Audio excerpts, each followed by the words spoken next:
Hey guys, what's up? It's the Culture Detective here, investigating your favorite animes, and today I'm going to be doing an anime movie review. But right before that, I found out that I forgot to do a couple of things when I did my "What did I bring back from Japan" video. So I'm gonna add onto that a little bit by doing this. Yes. So one of the things I brought back from Japan, but I didn't try on camera, was actually the windmill candy, the um, the windmill mint candy that I got from Nikinokashi in Ueno, Tokyo. Yeah, this is a number 22 windmill candy, windmill mint, and there are three reds right here, three reds, four yellows, three reds, four yellow, five. Why is it yellow, four yellow, five? Okay, I don't get it anymore. Uh, yeah, there are multiple colors in here. So maybe it's just the dye they're using, right? But yeah. Let's try it. I actually have tried this already. I'm just trying it on camera for the first time. Because I bought 3 packs of this. I gave one to I think Miriam. I gave another one to Retablo, and this is the only one I have left. Here we go. Aha. Really nice, really colorful.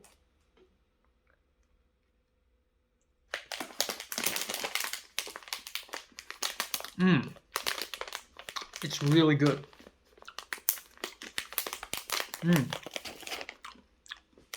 It's sweet, but it's not overpowering. Now, another thing I completely forgot to do, and for the right reasons, is to unbox my hentai. So obviously, this is from K-Books.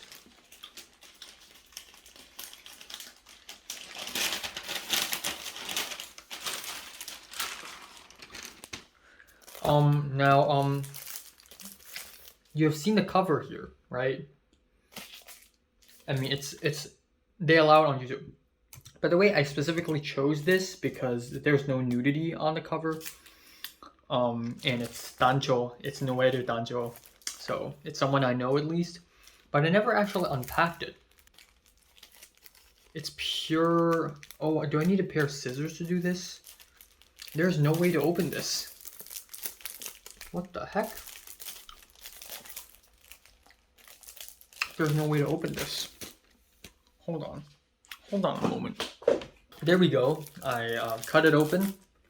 I don't know if this is the right way to open it or not. I literally used a pair of scissors to snip it. But oh. Damn. Okay, there we go. Also, this thing is 600 yen, and even though it's really cheap, I realized that this is actually more expensive than one whole book of manga, which is 440 yen. But yeah, so what I'm about to show you is like, I have to blur it all out basically. Okay, so first page, literally just a cover. That's cool. Alright, oh, there we go. Dude, there's actually a whole story, you know. This is a Shirogane Noeru. This is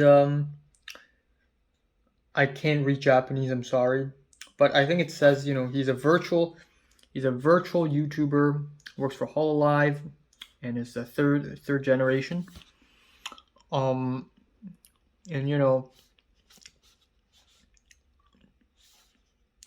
just a bunch of things about her. ASMR. She likes beef bowls. She ran out of money.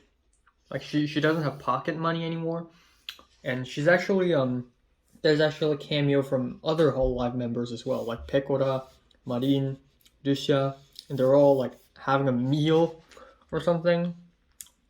And she was like, "Oh, it's Flair's birthday. I want to buy her a birthday gift." but I don't have the money to do that. And then she's like, oh, what should I do? Oh, and then this is where it begins. So she's, helping someone fall asleep or something. And she's like, oh, there's a way to help her. There's a way to gain profit. Well, there we go, folks.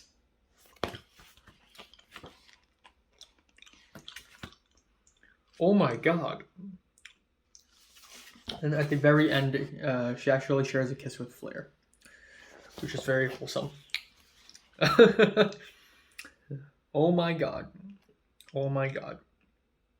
Wow. But yeah, if you have the chance to go to Akihabara, go to Radio Kaikan, 3rd floor. Go inside, because they don't put this at the very front of the floor, right outside the escalator. Radio Kaikan, 3rd floor, go to K-Books. There you can find hentai. Or Dashinban also has a great variety of hentai. So there you go.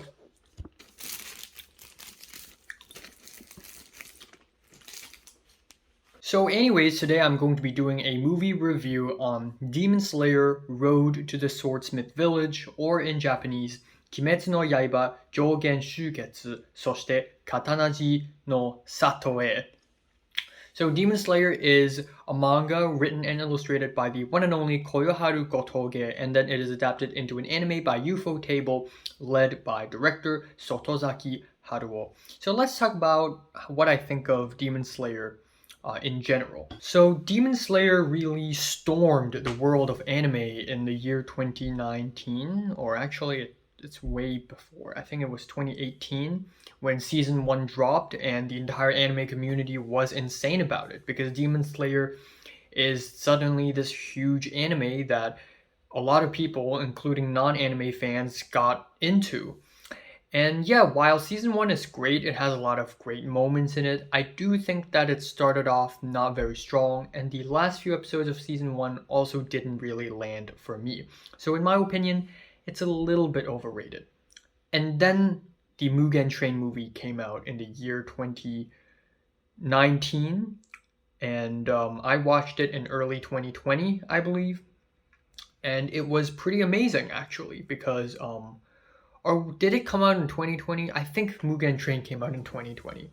So yeah, Demon Slayer's Mugen Train is the next output of the anime, and it is a movie, and I thought it is really good. Even though this movie doesn't feel like a movie, it just feels like several anime episodes slapped together, it still works out because it's not an awkward experience. The animation is freaking beautiful and offers a cinematic quality that many other animes do not. I also think the fights, the flashbacks, and the final battle are all really well done, and the Mugen Train arc became one of the most memorable arcs in the entire story for me. And that is until season 2 is released earlier last year. Wow. Now, Demon Slayer season 2 is way better than season 1 in my opinion. The Entertainment District arc is truly awesome and amazing. It's so much more fun and colorful, first of all. The humor works really well. The villains are also even more memorable. The fights are so much more creative. And essentially, Ufotable takes everything great about Demon Slayer and turn it up to 11. The animation is amazing. The voice acting is top-notch. And the highs and lows and twists and turns just make Demon Slayer Season 2 a fantastic season. And so to follow that up, Ufotable decided to release another movie. Yeah, so now we have Road to the Swordsmith Village, but the movie version. And of course, Season 3 will come out shortly after the release of this movie. In fact, about a month ago, the main voice actor, Hanai Natsuki, and singer Eme, as well as the director, came to LA downtown for the premiere of this movie, and it's a world tour thing, so it's kind of a huge freaking deal. Now, first of all, let's talk about the new OP, as I always have to talk about.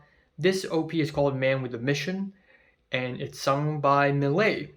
and I have reviewed her music a year ago, and I thought it was kind of okay, but I'm not surprised that UFO Table is going to pull another really popular J-pop singer from the pool of modern Gen Zers, J-pop singers, because last time they got Eme, so they got Millet. It's only a matter of time until UFO Table asks Yoasobi to do the next freaking OP or something like that. Now, I think the OP is fine. It's not that great or anything, but it certainly doesn't have the hype I felt for Eme's Zankyo Sanka, which I think is a fantastic song. But anyways, let's talk about the movie itself. Yeah, this movie is essentially the last two episodes of season 2 and the first episode of season 3 slammed together into one movie. And the first 2/3 of the film is basically one gigantic recap of everything that had happened in the story so far, and then the literal copy and paste, carbon copy of the last 2 episodes of season 2. Literal carbon copies to the point where, you know how in anime sometimes scenes that happen at the very end of an episode will replay again on the next episode? So there are multiple times in this movie where we see scenes twice. On top of that, they forced us to watch multiple end credits. So the end credits for the ending of season 2, and then the end credits for season 3 episode 1, and then the end credits for the overall movie, we had to sit through 3 end credits. And then of course we had to go through Eme's OP, which I thought was kind of weird to leave it in the movie because this movie is supposed to be different, right? Even in Mugen Train, we didn't get the Gurenge OP anymore. We did have Gurenge as a background song, but they didn't copy and paste the whole damn OP into the movie. They didn't do that. While in this movie, they literally copied and pasted Eme's Zankyo Sanka OP and just pasted here, the whole thing uncut. And then we had to sit through another OP, the new OP by Millet. So we have to watch 2 OPs in one damn movie. So yeah, even though I'm not like I wouldn't say it's the worst idea of all times to put some recap into the movie. Of course, I'm not a fan of it, but it's not the worst idea ever. At least reduce the OPs and cut down the repeated scenes. Why are you so lazy about it? You're UFO Table, one of the biggest anime studios. Why are you so lazy when it comes to making this movie?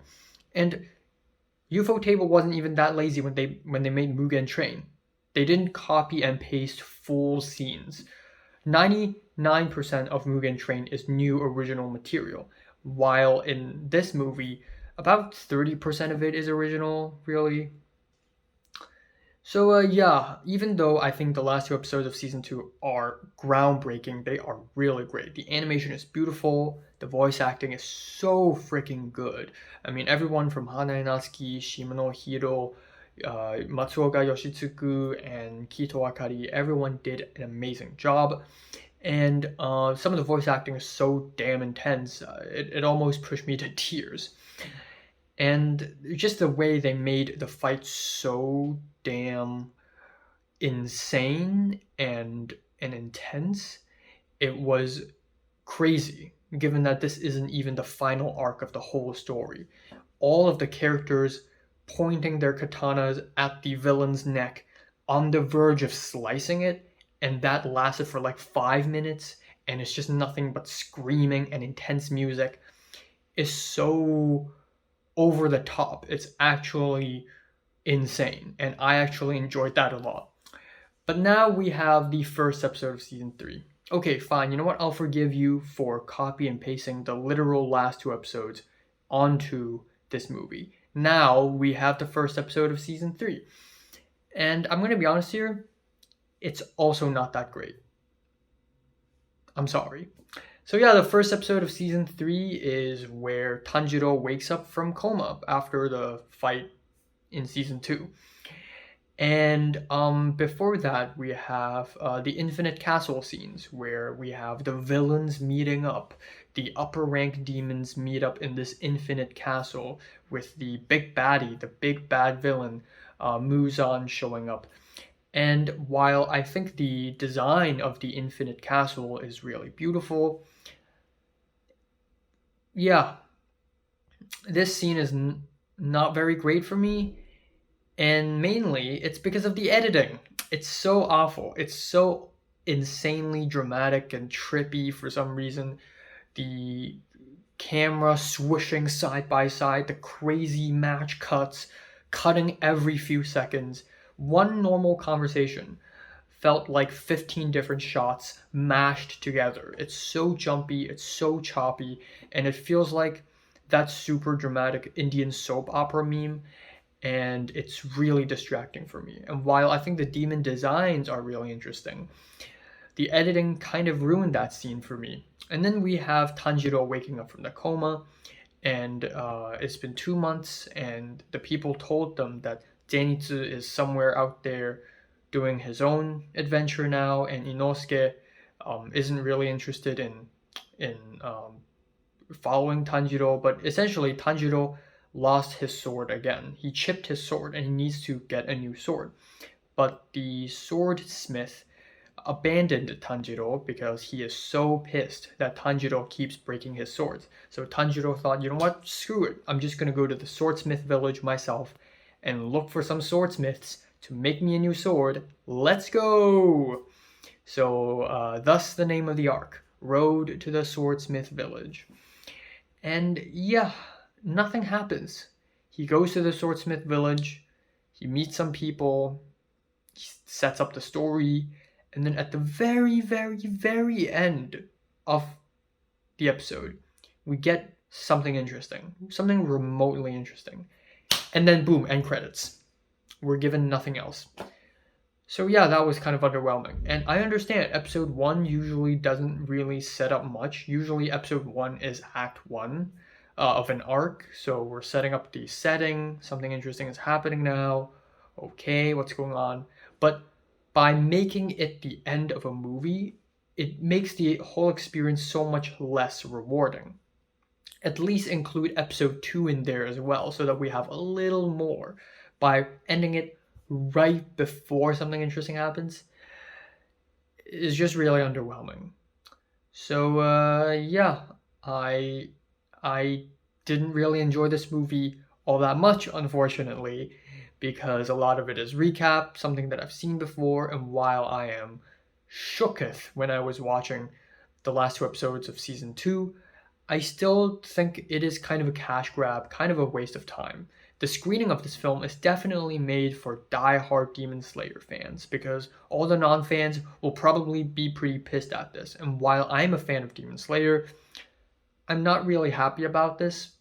The fact that I wasted $14.5 US on this movie ticket, and the fact that I had to sit on a bus for over an hour to and from this cinema, plus the fact that I had to wait at the bus stop for 44 minutes so that I could go back home, made this entire thing very unrewarding.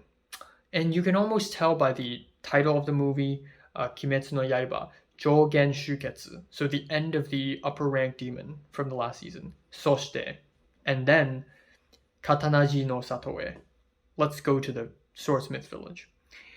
But yeah, I guess if there's one thing that I like about this new arc, it's that it seems that Zenitsu and Inosuke will not be involved.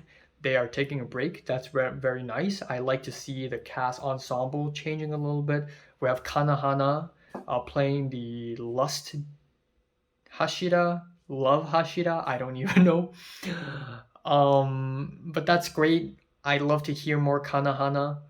And yeah, that's pretty much it. I'm giving the new Demon Slayer movie a strong 4 to a light 5 out of 10. So, have you watched this new movie? Comments below, let me know. Subscribe if you want more. And thanks for watching.